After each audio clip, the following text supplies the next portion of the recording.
है जो मैं पहले आपको पढ़ाऊंगा बताऊंगा फिर आप उसको नोट डाउन करेंगे कि फ्री फॉलिंग बॉडी किसे कहते हैं। फ्री फॉलिंग बॉडी अपने पास हेडिंग डालना है फ्री फॉलिंग बॉडी। ठीक है, ये हेडिंग नोट्स में नहीं है मौजूद, तो ये अपने पास आप रजिस्टर में हेडिंग डालना है फ्री फॉलिंग बॉडी।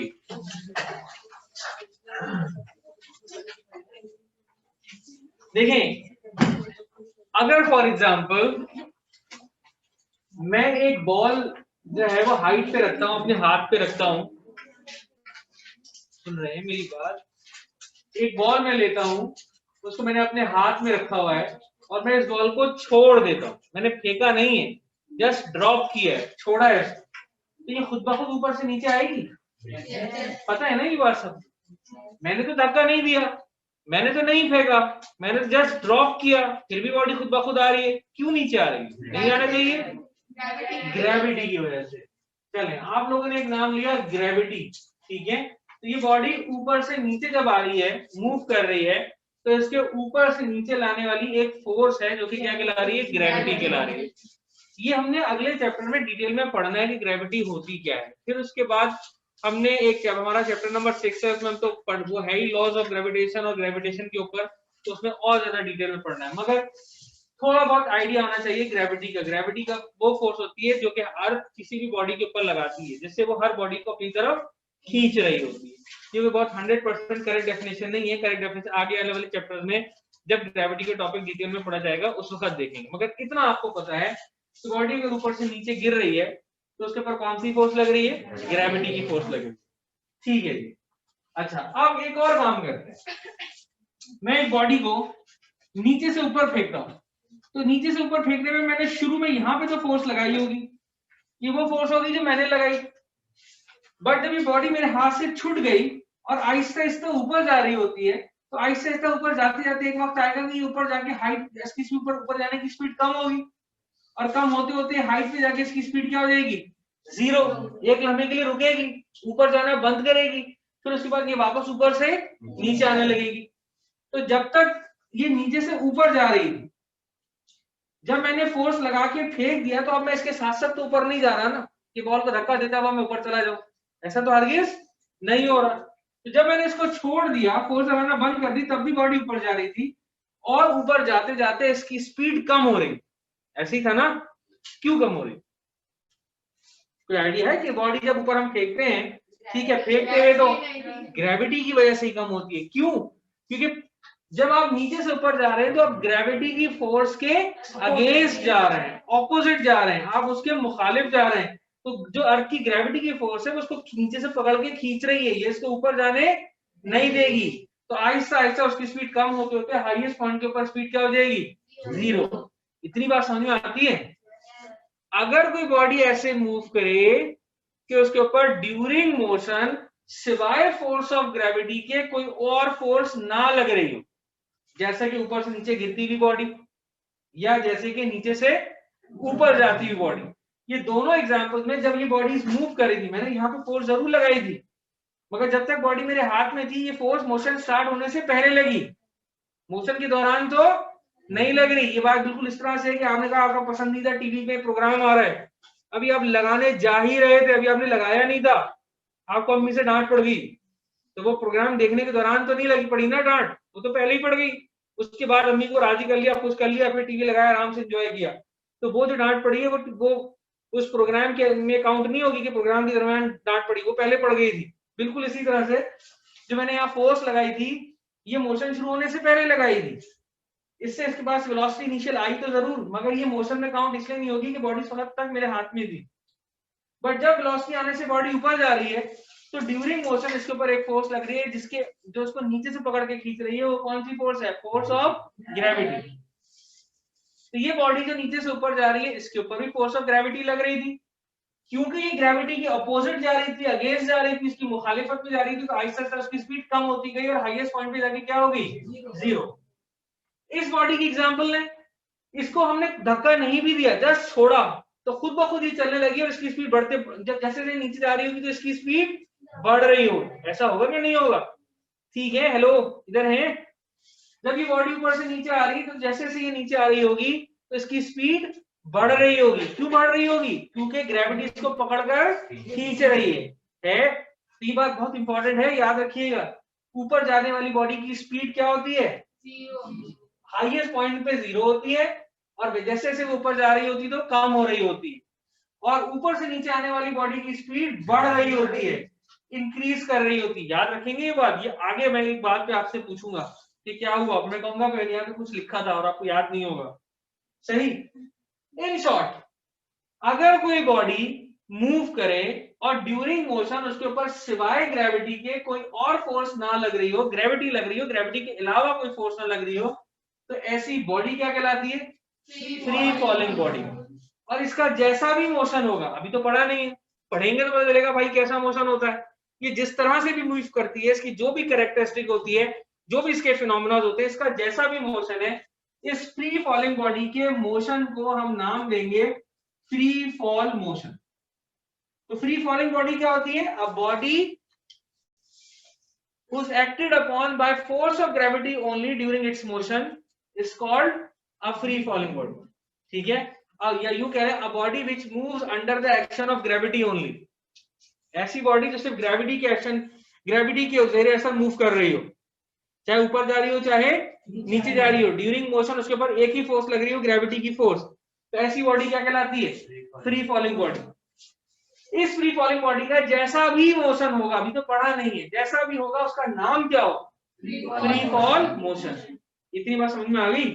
ठीक है, अच्छा जी। अब इसके बाद एक और बात,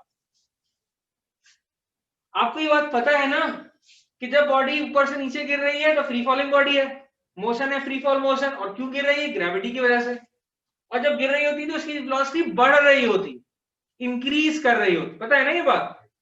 जब बॉडी नीचे से ऊपर जा रही है तब भी इसके ऊपर ग्रेविटी की फोर्स लग रही है, वो फ्री फॉलिंग बॉडी है, और उसकी वेलोसिटी कम हो रही होती है। ये सब वेलोसिटी का कम होना और बढ़ना, ऊपर जाते हुए कम होना, नीचे आते हुए बढ़ना, ये किसकी वजह से? ग्रेविटी की वजह से। पता है ना ये बात? अच्छा जी, ये बात भी आपको मालूम है। अब मुझे बात बताएं, अगर एक बॉडी की वेलोसिटी चेंज हो रही है, बदल रही है, अगर एक बॉडी की वेलोसिटी चेंज हो रही है, बदल रही है, एक चीज आपने पहले पढ़ रखी है जिसका नाम होता है एक्सेलरेशन। एक्सेलरेशन क्या होता है? Change of flow. अगर मैं सिंपल करके फॉर्मूला लिखूं तो ये है डेल्टा वी अपॉन टी, और स्टैंडर्ड करके फॉर्मूला बना दूं तो ये हो जाएगा V F minus V I upon T. Acceleration की डेफिनेशन याद है किसी को कि क्या थी? The rate of change of velocity थी, और अच्छी डेफिनेशन क्या थी? The change of velocity which is produced in unit time in 1 second is called acceleration। Urdu में ट्रांसलेट करें इस डेफिनेशन को, क्या थी एक्सेलरेशन की डेफिनेशन? वेलोसिटी का वो चेंज जो 1 सेकेंड में आए वो क्या कहलाता है? एक्सेलरेशन। यही थी ना डेफिनेशन। अब मुझे बताएं, जब बॉडी की वेलोसिटी बढ़ रही होगी तो बढ़ने का मतलब क्या है? चेंज हो रही होगी। बिल्कुल हो रही भाई। बढ़ रही है का मतलब क्या है? आपकी अकल बढ़ रही है तो चेंज हो रही नहीं हो रही? आपकी हाइट बढ़ रही है तो आपकी हाइट चेंज हो रही नहीं हो रही? या नहीं हो रही? हो रही है ना। अकल का तो कुछ नहीं कह सकता, हाइट तो हो रही है। ठीक है, तो अगर आपकी वेलोसिटी बढ़ रही है तो इसका मतलब है चेंज हो रही है। उसी चेंज को आप निकाल लेंगे 1 सेकंड में कितना चेंज आया, तो वो क्या कहलाएगा? एक्सेलरेशन। अगर वेलोसिटी कम हो रही है दैट मींस चेंज हो रही है, बदल रही है। तो कम होने की सूरत में भी चेंज हो रही है, उसी को आप निकाल लेंगे भाई 1 सेकंड में कितना चेंज आया वो बता दे, तो वो क्या कहलाएगी? एक्सेलरेशन। तो फ्री फॉलिंग बॉडी चाहे ऊपर जा रही हो चाहे नीचे जा रही हो, दोनों सूरतों में क्योंकि वेलोसिटी चेंज हो रही होती है, तो उस चेंज इन वेलोसिटी का आप ये मालूम कर ले कि 1 सेकंड में कितना चेंज आया है, तो वो क्या कहलाती है? एक्सेलरेशन। तो इतनी बात समझ में आई? तो फिर ये बात भी समझ में आनी चाहिए कि चाहे बॉडी ऊपर जा रही हो चाहे बॉडी नीचे आ रही हो, क्योंकि लाजमी तौर पर वेलोसिटी चेंज होती है, तो बॉडी के पास एक्सेलरेशन जरूर होगी, एक्सेलरेशन प्रोड्यूस जरूर होगी। क्योंकि एक्सेलरेशन कोई अलग से ना चीज थोड़ी है, वो क्या है कि वेलोसिटी में जो 1 सेकंड में चेंज आया वो क्या कहलाता है? एक्सेलरेशन। ठीक है ना? यानी आप 1 घंटे में जितने जूस के गिलास पिए वो क्या है? एक्सेलरेशन। इसी तरह से सही। तो इतनी बात समझ में आ गई कि फ्री फॉलिंग बॉडी के पास लाजमी तौर पे एक्सेलरेशन होगी। फिर बताऊं क्या, या क्लियर है ये बात? चाहे बॉडी ऊपर जा रही हो चाहे नीचे जा रही हो, वेलोसिटी चेंज होगी। दोनों सूरतों में वेलोसिटी चेंज हो रही है, दैट मींस बॉडी के पास एक्सेलरेशन प्रोड्यूस हो रही है। इतनी बात समझ में आ गई? ठीक है, वो एक्सेलरेशन जो फ्री फॉलिंग बॉडी में प्रोड्यूस हुई है वो ग्रेविटी की वजह से प्रोड्यूस हुई है। क्यों? क्योंकि ग्रेविटी ने ही वेलोसिटी चेंज की। ऐसा ही है, जो एक्सेलरेशन फ्री फॉलिंग बॉडी में प्रोड्यूस हुई है वो ग्रेविटी की वजह से प्रोड्यूस हुई है, क्योंकि इसको वेलोसिटी को चेंज करने वाला कौन है? ग्रेविटी। तो फ्री फॉलिंग बॉडी के पास जो एक्सेलरेशन होती है उस एक्सेलरेशन का नाम है एक्सेलरेशन ड्यू टू ग्रेविटी। ये इतना लंबा चौड़ा नाम दिया ही इसलिए कि फ्री फॉलिंग बॉडी के पास जो एक्सेलरेशन होती है वो होती ही किसकी वजह से है? Due to gravity. ऊपर जा रही है तब भी वेलोसिटी कम करने वाली ग्रेविटी है, नीचे आ रही है वेलोसिटी बढ़ाने वाली तब भी फोर्स कौन सी है? ग्रेविटी। तो तीन डेफिनेशन बता दी मैंने आपको। A body which moves under the action of gravity only is called free falling body. The motion of a free falling body is called free fall motion. सही? The acceleration of a free falling body is called acceleration due to gravity. Gravity के जेर असर move करने वाली body free falling body कहलाती है। उसका जैसा भी मोशन होगा वो क्या कहलाएगा? Free fall motion. उसके पास जैसी भी एक्सेलरेशन होगी वो क्या कहलाएगी? Acceleration due to gravity. ठीक है, सही है। अब फ्री फॉलिंग बॉडी की डेफिनेशन और फ्री फॉल मोशन की डेफिनेशन आपके नोट्स में नहीं है, वो हम लिख लेते हैं, फिर हम दोबारा से डिस्कस जल्दी से कर लेंगे एक्सेलरेशन ड्यू टू ग्रेविटी, क्योंकि ये नोट्स में डेफिनेशन इसकी लिखी हुई है। तो आपने हेडिंग डाली अपने पास फ्री फॉलिंग बॉडी, आपने हेडिंग डाली फ्री फॉलिंग बॉडी की, और हेडिंग डालने के बाद आप लिख रहे हैं a body which moves under the action of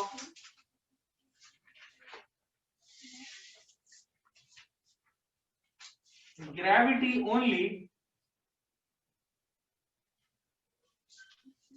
is called free falling body।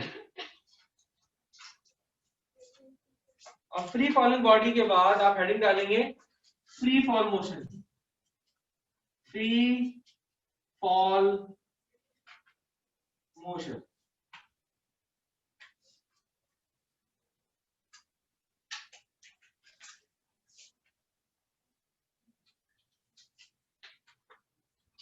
The motion of a free falling body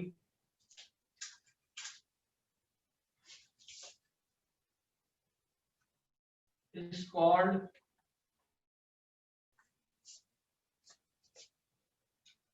free fall motion। ये दो डेफिनेशन लिख लीजिए।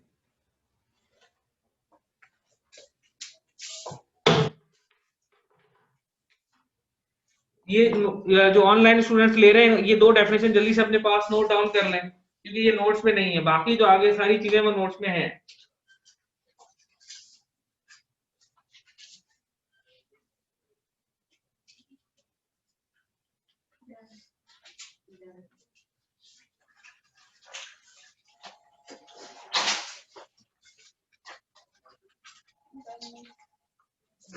ठीक है भाई, लिख लिया सबने?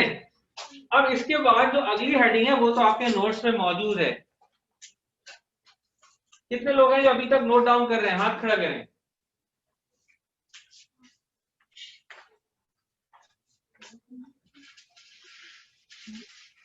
तो अब नेक्स्ट जो चीज हम पढ़ने जा रहे हैं, जिसके लिए हमने ये सारी मेहनत की, आधी तो मैं वो पढ़ा भी चुका हूं, वो है जनाब एक्सेलरेशन ड्यू टू ग्रेविटी। और ये बात हम कर चुके हैं कि चाहे बॉडी ऊपर जाए चाहे बॉडी नीचे जाए, दोनों सूत्रों में वेलोसिटी चेंज होती है, और वेलोसिटी चेंज होगी तो उसी के बारे में मालूम कर लेंगे भाई एक सेकंड में कितनी चेंज हुई है, तो वो क्या कहलाती है? एक्सेलरेशन। तो फ्री फॉलिंग बॉडी के पास एक्सेलरेशन जरूर हो।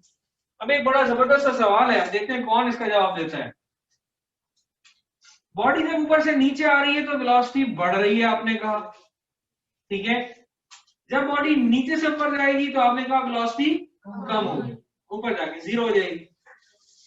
हमने जो एक्सेलरेशन पढ़ी थी, अच्छा एक्सेलरेशन ड्यू टू ग्रेविटी का सिंबल क्या है?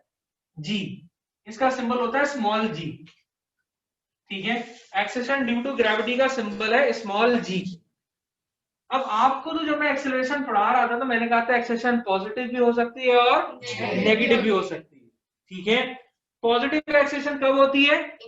जब वेलोसिटी इंक्रीज हो रही हो, जब वेलोसिटी बढ़ रही हो। और नेगेटिव एक्सेलरेशन कब होती है? जब वेलोसिटी कम हो रही हो, ठीक है। अब मुझे बताएं, एक्सेलरेशन ड्यू टू ग्रेविटी जिसका सिंबल जी है, वो नीचे जाते हुए पॉजिटिव होगा या नेगेटिव होगा? जब बॉडी नीचे जा रही है तो वेलोसिटी बढ़ रही है, बढ़ रही है तो नीचे जाते हुए जी क्या होना चाहिए? पॉजिटिव होना चाहिए। जब बॉडी नीचे से ऊपर जा रही है तो जी पॉजिटिव होना चाहिए नेगेटिव? नेगेटिव। तो ये आप लोगों को सब कुछ पता है, ठीक है जी। अच्छा, अब एक बात याद रखिए, ये वैल्यू याद रखिए, ये इम्तिहान में आती है, न्यूमेरिकल में भी हम यूज करेंगे। At the surface of earth या सी लेवल जी की वैल्यू होती है 9.8 मीटर्स पर सेकेंड स्क्वायर। आप हमेशा जी की value 9th class matric class में 9.8 ही लेंगे, अनलेस एंड अनटिल कि आपको कोई और वैल्यू दे दी है, ऐसा होगा नहीं। मगर फर्स्ट से सेकंड ईयर में क्या होगा वो उसी वक्त देखेंगे जब आप आएंगे फर्स्ट से सेकंड ईयर, ठीक है। तो जब बॉडी ऊपर से नीचे आ रही होती है तो आप जी की वैल्यू होते हैं प्लस में 9.8 मीटर पर सेकेंड स्क्वायर। जब नीचे से ऊपर जा रही होती है तो जी की वैल्यू आप लेते हैं माइनस 9.8 मीटर पर सेकेंड स्क्वायर। देखिए एक्सेलरेशन का यूनिट मीटर पर सेकेंड स्क्वायर होता है तो इसका यूनिट भी क्या है? मीटर पर सेकेंड स्क्वायर, ठीक। अच्छा जी, ये दोनों वैल्यूज मैंने लिखी हैं, ये एसआई सिस्टम में लिखी हैं या यूं कह लें एमकेएस सिस्टम में लिखी हैं। न्यूमेरिकल में हमेशा यही वैल्यू इस्तेमाल होगी, न्यूमेरिकल में हमेशा यही वैल्यू इस्तेमाल होगी। मगर प्रैक्टिकल में वाइवा देते हुए एग्जामिनर आपसे पूछ सकता है या एमसीक्यूज में पूछ सकता है कि आप सीजे सिस्टम में जी की वैल्यू बताइए, एफपीएस सिस्टम में जी की वैल्यू बताइए। तो ब्लैंक्स पॉइंट ऑफ व्यू से ये भी पता होनी चाहिए। सीजीएस सिस्टम में जी की वैल्यू होगी, सीजीएस सिस्टम में जी की वैल्यू होगी जनाब प्लस माइनस 980 यूनिट का ध्यान भी रखिएगा, सेंटीमीटर स्क्वायर। प्लस नीचे आते हुए माइनस ऊपर जाते हुए, पता है ना ये बात। इसी तरह से एफपीएस सिस्टम में जी की वैल्यू जो है वो होगी नीचे जाते हुए प्लस होगी, ऊपर जाते हुए माइनस होगी, वो होगी 32 फीट पर सेकेंड स्क्वायर। ये वैल्यूज आपके नोट्स में दी हुई है, लिखी हुई है। नोट्स निकालिए जल्दी से, शाबाश नोट्स निकालिए। नोट्स मिल गए सब लोगों को? नोट्स निकालिए। अभी है किसी के पास नोट्स? किसके पास नहीं है? अच्छा, ये नोट्स आपको अभी रिसेंटली मिले या पहले से मिले हुए? तो अब आप ये याद रखें कि क्योंकि अब हमारे पास नोट्स आ चुके हैं तो हम हर बार लिखने की जरूरत हमें नहीं होगी, ठीक है। तो अब आपके पास नोट्स होने चाहिए, आप रोज क्लास में नोट्स लेके आएंगे ताकि वहीं जो मैं पढ़ा रहा हूँ, जो एक्सप्लेन कर रहा हूँ, आप वहीं मैं क्लास में आपको टाइम दे दूंगा कि अभी रीड कर लें ताकि घर जाके कोई प्रॉब्लम ना हो, उसी वक्त पूछ लें कि सर ये लाइन जो लिखी है इसका मतलब क्या है। तो नेक्स्ट क्लास से 3 चीजें मैंडेटरी हो गई फिजिक्स की बुक, फिजिक्स का के लिए क्या कहते हैं नोट्स और कैलकुलेटर, ठीक है। और अगर क्लास हो रही तो रजिस्टर भी फिर आप लेकर आएंगे, 4 चीजें लाजमी होगी। तो अब क्योंकि नोट्स में डेफिनेशन लिखी हुई है तो मैं बता देता हूं, ये एक्सेलरेशन ड्यू टू ग्रेविटी की डेफिनेशन क्या है। द एक्सेलरेशन, वो एक्सेलरेशन जो कि फ्री फॉलिंग बॉडी में होती है ग्रेविटी की वजह से, वो क्या कहलाती है? Acceleration due to gravity. मैं फिर रिपीट कर रहा हूं, वो एक्सेलरेशन जो फ्री फॉलिंग बॉडी के पास होती है ग्रेविटी की वजह से, वो क्या कहलाती है? Acceleration due to gravity. Notes खोलिए तो पढ़िए, उसमें लिखा हुआ है the acceleration produce in a free falling body, the acceleration produce in a free falling body due to gravity is called acceleration due to gravity. इसका सिंबल क्या है? जी। इसका यूनिट क्या है? मीटर पर सेकेंड स्क्वायर। इसकी वैल्यू है 9.8 metre पर सेकेंड स्क्वायर एसआई सिस्टम में, एमके सिस्टम में। सीजे सिस्टम में 980 सेंटीमीटर पर सेकेंड स्क्वायर, एफके सिस्टम में 32 फीट पर सेकेंड स्क्वायर। जी हमेशा ऊपर से नीचे आते हुए प्लस में लिया जाएगा और नीचे से ऊपर जाते हुए माइनस में लिया जाएगा। इतनी बात सही है, ठीक है। अच्छा जी, अब यहां तक कोई सवाल? ठीक है जी। अच्छा, अब इसके बाद आपने अपने रजिस्टर्स के अंदर, नोट्स में तो दिया हुआ है, आपने अपने पास हेडिंग डालनी है equations of motion for a free falling body. Equation of motion for a free falling body. Equation of motion की नोट्स में दिया हुआ है, मौजूद है, मगर हम इसको लिख इसलिए रहे हैं कि ये बहुत ज्यादा इंपॉर्टेंट चीज है। Equation of motion for a free falling body, for a free falling body.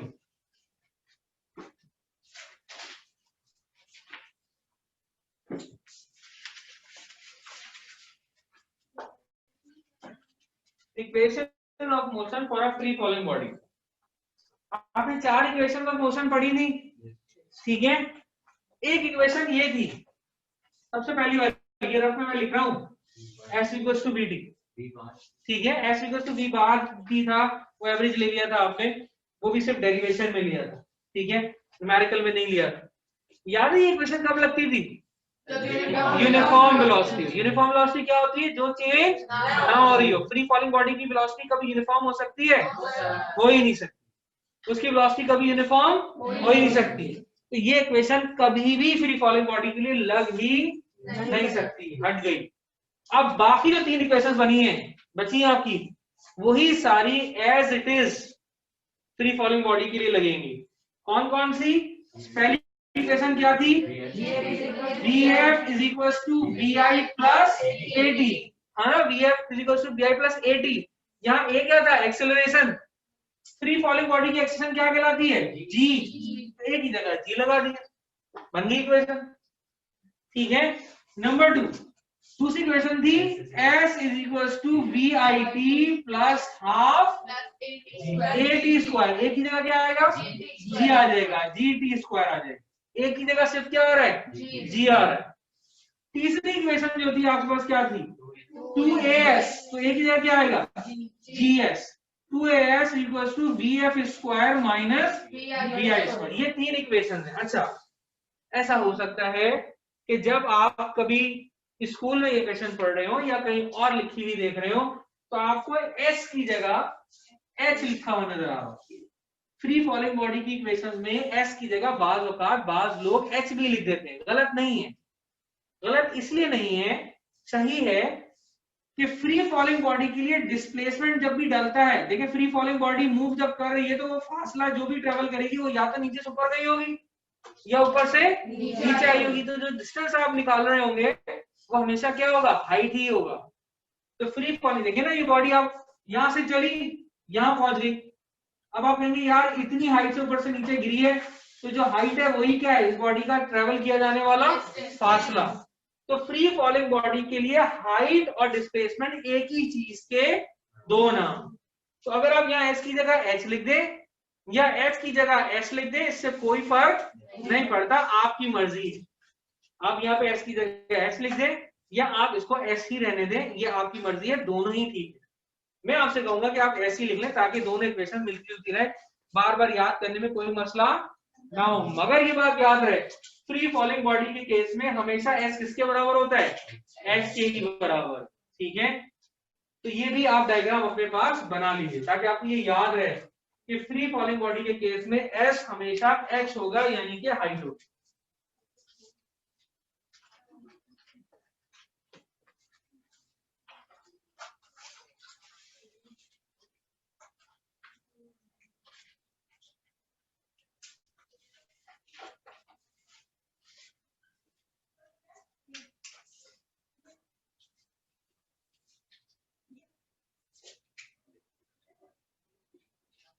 याद रहेगी ये बात? ठीक है, मिटा दूं? इक्वेशन तो वही है, लिख ली सबने? ठीक है। अच्छा, अब हम न्यूमेरिकल की तरफ जाएंगे। फ्री फॉलिंग बॉडी के ये क्वेश्चंस पढ़ ली ना, बस अब इनके न्यूमेरिकल करने। मगर न्यूमेरिकल करने के लिए मैं एक फ्लो चार्ट बना रहा हूँ, एक चार्ट बना रहा हूँ जो बहुत ही इंपॉर्टेंट है, जो आपने याद रखना है, ठीक है। वो अभी हम बनाते हैं यहाँ पर, और वो समझना है, याद करते हुए उसको।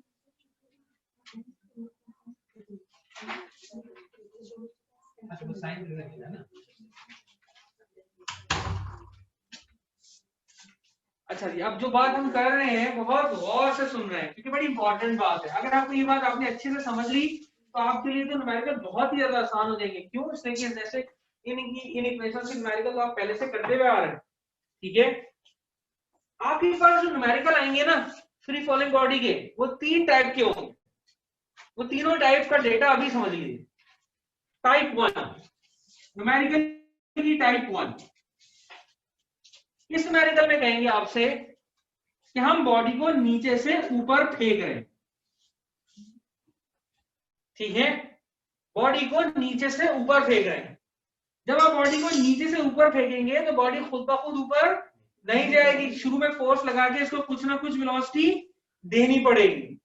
जिस वेलोसिटी से आप फेंक रहे होंगे वो शुरू वाली वेलोसिटी कहलाएगी, और उस शुरू वाली वेलोसिटी का सिंबल क्या होगा, vi। वो यूजुअली गिवन होगी। जिस वेलोसिटी से फेंक रहे हैं वो क्या कहलाएगी, vi। बात समझ में आ गई। अब जब बॉडी नीचे से ऊपर जा रही है तो इसकी वेलोसिटी आहिस्ता आहिस्ता कम होगी। फॉलो कर रहे हैं मेरी बात। कम होते होते हाईएस्ट पॉइंट पे आपकी वेलोसिटी क्या आ जाएगी, 0 मीटर पर सेकंड स्क्वायर। तो आखिर में हाईएस्ट पॉइंट पे सबसे बाद वाली वेलोसिटी क्या होगी, vf is equals to 0। आपको न्यूमेरिकल में कभी नहीं बताया जाएगा कि vf is equals to 0। ये अंडरस्टूड है, बॉडी को ऊपर फेंका तो ऊपर जाते जाते उसकी स्पीड कम होगी और हाईएस्ट पॉइंट पे वेलोसिटी क्या होगी, 0। तो ये आपने खुद लिखना है, डेटा में नहीं बताया जाएगा। आपकी बॉडी ऊपर जा रही है, कुछ समझ में आया नहीं है, लिखते हैं vf equals to 0। बात समझ में आ गई। ये चीज आप खुद लिखेंगे, ये नहीं बताएंगे वो आपको डेटा में। इसी तरह से एक बात को आपको और नहीं बताएंगे कि ये अंडरस्टूड है कि आपको पता होनी चाहिए, जब बॉडी ऊपर से नीचे जा रही है तो आपको पता होना चाहिए कि जी की वैल्यू क्या होगी, एक तो माइनस में होगी और वैल्यू क्या होगी उसकी 9.8 मीटर पर सेकेंड स्क्वायर। ये दो बातें वो आपको नहीं बताएंगे। हाइट बता देंगे, टाइम बता देंगे, वीआई बता देंगे, ये दो बातें नहीं बताएंगे। ये दो बातें आपने खुद लिखनी है, ये खुद लिखेंगे आप। बॉडी नीचे से ऊपर गई, बाकी न्यूमेरिकल बाद में पढ़ेंगे, लिख देते हैं भाई जी की वैल्यू -9.8, वीएफ 0 होगी। अब देखते हैं कि क्या है। बात समझ में आ रही है, ठीक। इसी तरह से टाइप 2, टाइप 2 क्या होगा, टाइप 2 इसका उलट होगा। टाइप 2 में आपसे कहेंगे कि हम एक बॉडी को ड्रॉप कर रहे हैं। जब आप एक बॉडी को ड्रॉप करेंगे वो तो खुद ब खुद नीचे आएगी और जमीन से आके टकराएगी, ऐसा है, ठीक है। ड्रॉप करने के लिए फेंकने की जरूरत, धक्का मारने की जरूरत नहीं है। अगर बॉडी ऊपर से नीचे आ रही है और जस्ट आप इसको छोड़ रहे हैं, तो जस्ट छोड़ने का मतलब ये कि मूवमेंट शुरू होने से पहले ये तो आपके हाथ में रुकी हुई थी, एट रेस्ट थी, तो शुरू वाले पॉइंट पे इसकी वेलोसिटी क्या है, 0। तो जब बॉडी ऊपर से नीचे आ रही होगी तो आप खुद से क्या लिखेंगे, vi is equal, 0 नहीं लिखेंगे, आप लिखेंगे vi is equal to 0 metre पर सेकेंड। जब बॉडी ऊपर से नीचे आ रही है तो खुद से लिखेंगे vi is equal to 0 metre पर सेकेंड। बात समझ में आ रही है। जब बॉडी ऊपर जा रही थी तो खुद से लिखेंगे आप vf is equal to 0 metre पर सेकेंड। ये डेटा में गिवन नहीं होगा। बात समझ में आ रही है। एक और बात जो आपको नहीं बताएंगे न्यूमेरिकल में, वो अंडरस्टूड है, क्यों नहीं बताएंगे अपनी, वो एक्सपेक्ट करते हैं कि आपको ये बात खुद से पता है। मैंने बताई है अभी आपको पढ़ाते हुए कि जब बॉडी ऊपर से नीचे आ रही होती है तो उसकी एक्सेल वेलोसिटी बढ़ रही होती है और जी की वैल्यू क्या होगी, +9.8 मीटर पर सेकेंड स्क्वायर। ये नहीं बताई जाएगी, आपने खुद लिखनी है। बात समझ में आ गई। न्यूमेरिकल देखा कि ball is drop, stone is drop, अच्छा ड्रॉप हुआ, ऊपर से नीचे जा रहा है, ठीक है, तो vi is equals to 0, ठीक है, g is equals to 9.8, ठीक है। कल को आपके हाथ से गिलास ड्रॉप हो जाए और टूट जाए और आपके भी ये क्या किया था, तो आप क्या बोलेंगे, vi is equals to 0, g is equals to +9.8 metre पर सेकंड। हमें यही पता था बस, ठीक है, हम कुछ नहीं कहेंगे, डायरेक्ट मुझसे मिलने आएंगे क्या किया हमारे बच्चों के साथ, ठीक है। चले, तो ये टाइप 1 हो गया, ये टाइप 2 हो गया। अच्छा पहले तो ये नोट डाउन कर लें, मैं टाइप 3 के ऊपर नहीं जा रहा क्योंकि वो थोड़ा इन्हीं दोनों का कॉम्बिनेशन है। आप पहले ये दोनों टाइप कर लीजिए, ये कॉपी कर लीजिए।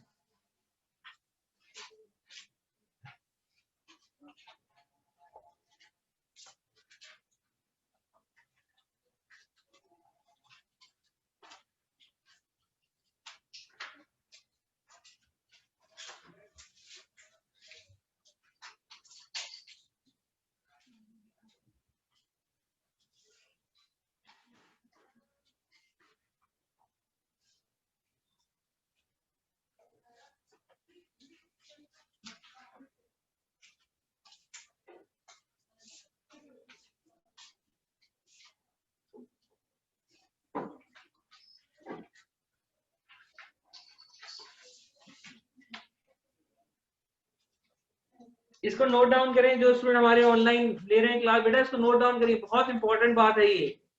आगे हमने न्यूमेरिकल करने फ्री फॉलिंग बॉडी के, तो हमने टाइप 1 और टाइप 2 जो है वो देखने की बात कर ली।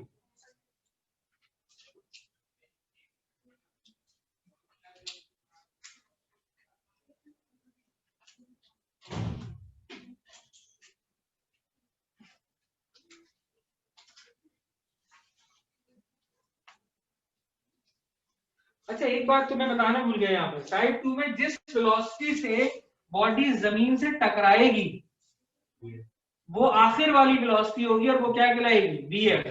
वो या तो आपको गिवन होगी या वो आपसे निकालने को कहेंगे डेटा, ठीक है। तो बस इतना फिलहाल याद रखें कि जिस वेलोसिटी से बॉडी जमीन से टकरा रही होगी टाइप 2 में, वो bf होगी।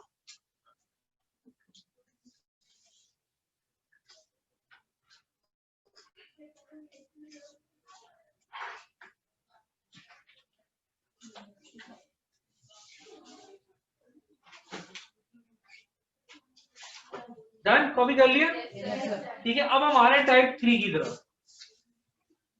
टाइप 3 जो है वो इन दोनों का कॉम्बिनेशन है, दोनों को मिला देंगे, ठीक है। आपसे कहेंगे कि बॉडी को ऊपर फेंका, वो ऊपर गई, फिर एक लम्हे के लिए रुकी, फिर नीचे आके जमीन से टकरा रही, दोनों को कंबाइन, ऐसा होता है ना कि पूरा कंप्लीट बात करेंगे, नहीं जी सिर्फ पहले ऐसे बात नहीं करेंगे बॉडी नीचे से ऊपर गई, ऐसे बात नहीं करेंगे बॉडी नीचे, नहीं भाई डायरेक्ट फेंका, पहले ऊपर गई फिर नीचे आई। ऐसे न्यूमेरिकल में क्या करेंगे, ये आपका टाइप 3 का न्यूमेरिकल होगा। टाइप 3 का जो न्यूमेरिकल है उसमें वो इन दोनों चीजों को कंबाइन कर देंगे।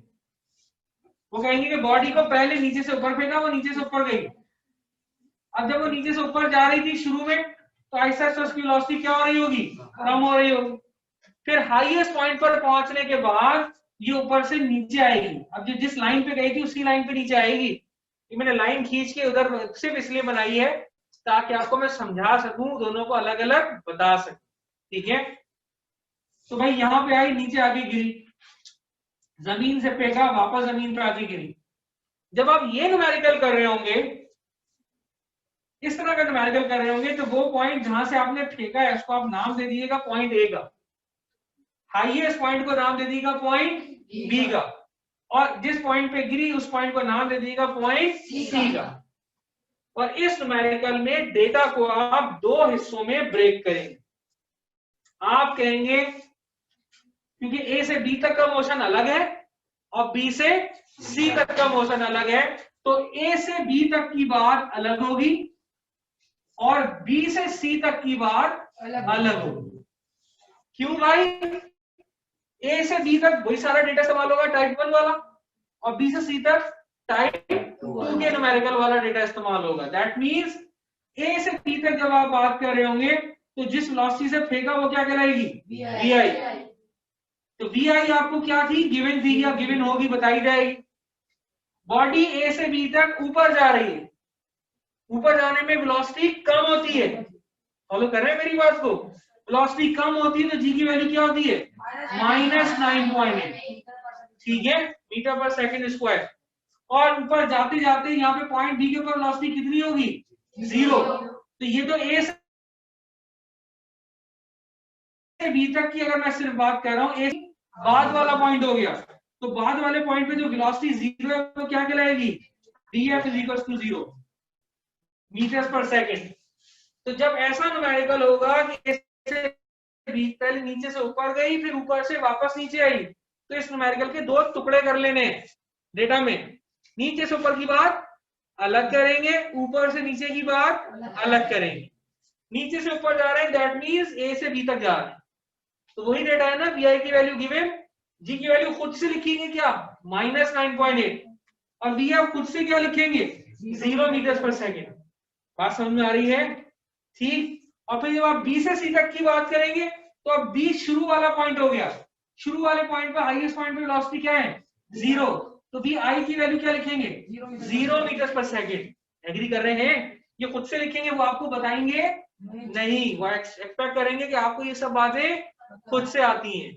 इसी तरह से बॉडी ऊपर से नीचे आ रही है तो वेलोसिटी बढ़ रही होगी तो जी की वैल्यू प्लस में होगी, 9.8 मीटर्स पर सेकेंड स्क्वायर, ये भी खुद से लिखेंगे। जिस वेलोसिटी से जमीन से टकराएगी वो क्या कहला रही होगी, फाइनल वेलोसिटी वीएफ, वो आपसे पूछ रहे हो। इन शॉर्ट इन न्यूमेरिकल में क्या होगा कि आपको इस न्यूमेरिकल को दो हिस्सों में ब्रेक करना पड़ेगा। नीचे से ऊपर वही वाला डेटा, ऊपर जाने वाले न्यूमेरिकल का, और ऊपर से बी से सी तक नीचे आने वाले न्यूमेरिकल वाला डेटा हो। ये बात समझ में आ रही है सबको? जो ऑनलाइन स्टूडेंट बैठे हैं, बात समझ में आ गई टाइप 3 की? इसको नोट डाउन कर लें डायग्राम को। ठीक है, पॉइंटर है, दे दे।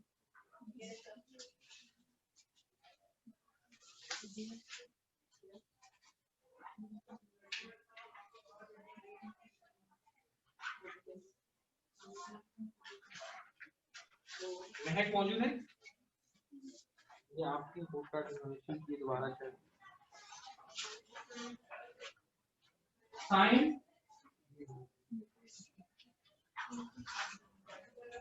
ठीक है, तो कल की क्लास से फिर हम स्टार्ट करेंगे ये वाले न्यूमेरिकल्स।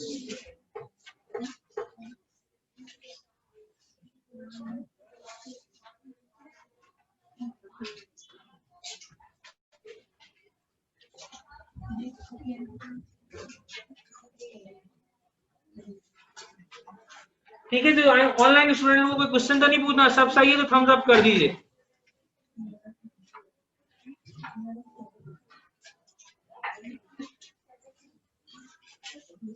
ओके जी, हम अपनी क्लास यहाँ पे एंड कर रहे हैं। ठीक है जी, ओके, अल्लाह हाफिज।